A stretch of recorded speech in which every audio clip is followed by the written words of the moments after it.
those who are excellent that are misunderstood.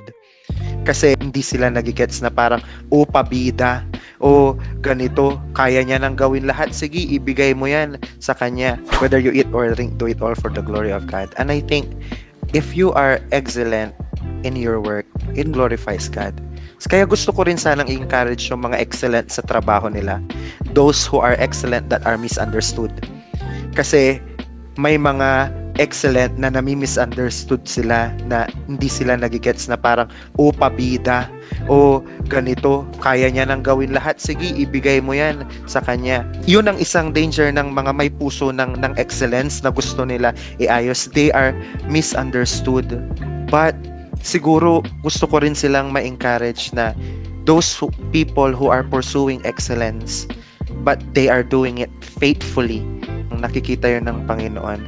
And I think it glorifies at bring a smile to the Lord kapag ginagawa natin ang mga bagay-bagay excellent. Kasi nakikita ko talaga yun, maraming mga, alam mo yun, mga gusto maayos, alam mo naman ang intention nila na mapaganda, kasi alam nilang para sa Lord, pero they are misunderstood.